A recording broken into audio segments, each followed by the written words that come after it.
Ang masasabi ko lang talaga is, ihanda mo yung sarili mo emotionally. Kasi, syempre, dayo ka dito, hindi ka pwedeng magbila-bila dito.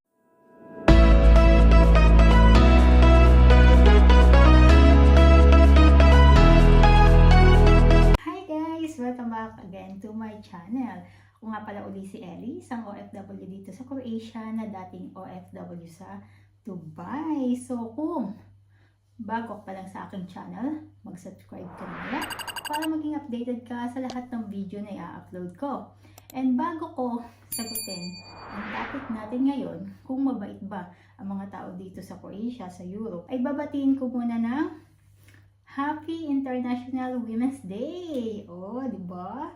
Ito ipa-flower ng aming company. So, ito guys is base sa aking personal experience dito. So, hindi ako magsasabi ng kahit na ano na hindi ko na-experience mismo. So, mag-start muna tayo sa pagdating ko dito mismo sa Croatia. So, masasabi ko ay accommodating naman sila. And yung kahit yung nag-assist sa akin dito, and yung may-ari naman ng bahay, okay. Yung anak niya nagsasalita naman ng English, although yung magulang hindi. So, hindi naman siya naging problema. Pag meron namang konting problema dito sa bahay, madali naman silang lapitan, and wala namang naging problema doon. So, okay naman sila. So, pagdating naman sa work, no? Siyempre, tayo guys, no? Parang Pinas lang din yan na hindi lahat ng katrabaho mo is okay, di ba? Aminin natin yan. So, may mga katrabaho talaga tayong hindi tayo tanggap. May mga katrabaho naman tayong okay. So, ang naging problema lang na sa trabaho namin is hindi lahat nagsasalita ng English. So, medyo nagkaroon ng language barrier. Pero, okay na rin naman. Nakakapag-adjust na din kahit pa paano. Pagdating naman sa work, iisipin mo, parang tayo lang yan eh, iisipin mo na, uy, nagsasalita sila, ako ba pinag-uusapan nila, mga ganong bagay, no? Kasi nga, hindi pa tayo nagsasalita ng lengguwahe nila. So, parang ano lang yan, ikaw, parang bago ka, pumunta ka sa isang lugar. So, sa simula, syempre, hindi pa nila tanggap kasi syempre hindi pa sila ganun ka-welcome sa mga ibang lahi na magtatrabaho dito. So, tuloy ang pakiramdam nila parang naagawan sila ng trabaho, etc. Ganun. Pero yun nga, slowly, natatanggap na din nila. Wala silang choice. So, yun, may iba talagang mga katrabaho na okay, may ibang katrabaho na hindi. Kaya sa mga gustong mag-work dito, ihanda nyo yung mga sarili nyo emotionally, yung physical, ano na yan eh, sa work na yan, sa workload. Ang masasabi ko lang talaga is, ihanda mo yung sarili mo emotionally. Kasi, syempre, dayo ka dito, kailangan ikaw talaga yung mag-adjust sa kanila. Diba? Kailangan ikaw talaga yung mag-adjust. Hindi ka pwedeng magbida-bida dito kasi syempre ano ka lang eh, dayo, 'di ba? Dayo ka lang. So yun, yun ang masasabi ko pagdating sa work. May mga katrabahong mababait talaga kahit hindi sila nakakapagsalita ng English, may mga katrabaho din talagang hindi okay. Yun. So sa mga nakapaligid naman dito na tao, masasabi ko, ako mismo kasi na-experience ko na unang dating ko pa lang dito, meron kaming kapitbahay kasi na matanda, mag-asawang matanda dyan. So ako kasi ay parang sinanay ko yung sarili ko na bawat may makakasalubong ako or makikita sa daan or anywhere na tao, binabati ko talaga sa simpleng ano lang nila, greeting na magandang araw, kumbaga the word done, kung good morning, W2, ganun, evening, the provecho, ganun. Yun ay mga basic lang na talagang una kong inaral para at least, di ba, marunong kang mag-greet. So, yun yung nakagawian ko. So, yung mag-asawa na yun talaga, as in, napakabait nila. Mabait talaga sila. Kahit pumunta sila sa store, pag nakita ako, as talagang binabati nila ako, kinukumusta ako. Diba? Kahit hindi sila nagsasalita ng English, at least kinukumusta ka nila ng kakwasi, kumusta ka, how are you, gano'n, di ba? So, nakaka-touch. Tapos yun nga, na nakakalungkot din dahil last year, December, namatay si uncle. So, ayun, medyo malungkot din syempre kasi Si uncle, lagi ko kasi nakikita talagang binabati ako nun. So, ayun, yung asawa niya, mabait talaga. Ano kasi dito kumbaga, family-oriented yung mga tao, as in ano sila sa pamilya nila. So, pagdating naman sa mga nakakasalamuha, customer, sa lahat ng lugar is meron talagang mga customer na maliligalig. May mga customer talagang mababait. Pero yun nga, ang masasabi ko dito, mas marami naman yung customer na okay. Kumbaga, miningitian ka, talagang as in na may time pa nga na customer na kinukumusta ka, di ba? May mga regular customer na din ako na sa akin lagi nagbabayad na, kumbaga, kinukumusta ako palagi, talagang as in, approachable din sila. Yung mga na-appreciate ko dito, yung mga matatanda, especially mga matatandang babae, ganyan, napakabait nila, yun.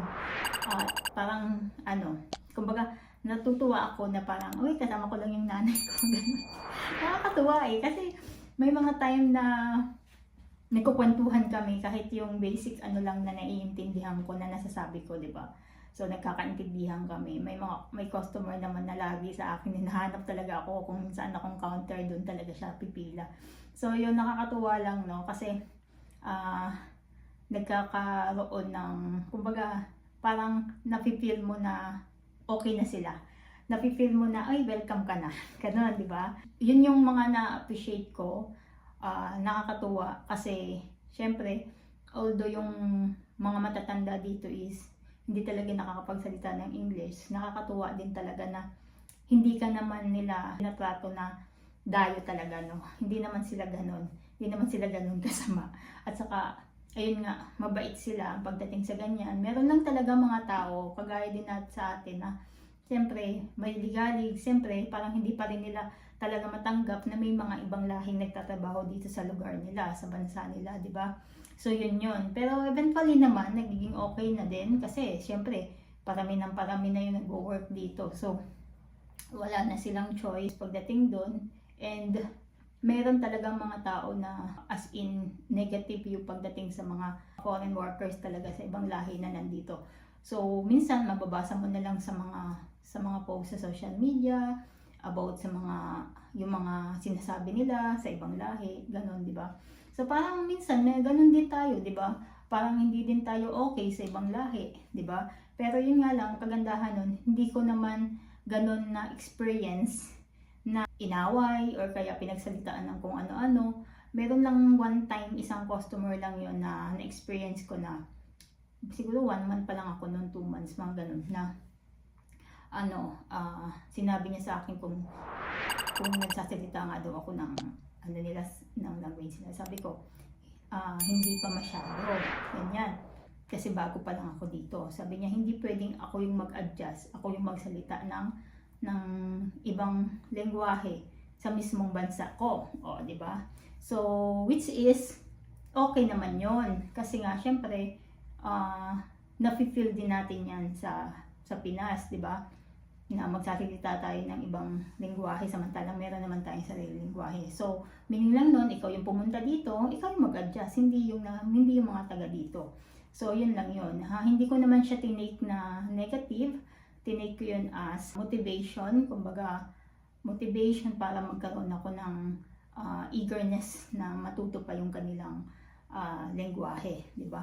So, yun lang, ang masasabi ko overall is hindi naman masama. Hindi naman masama ang mga tao dito.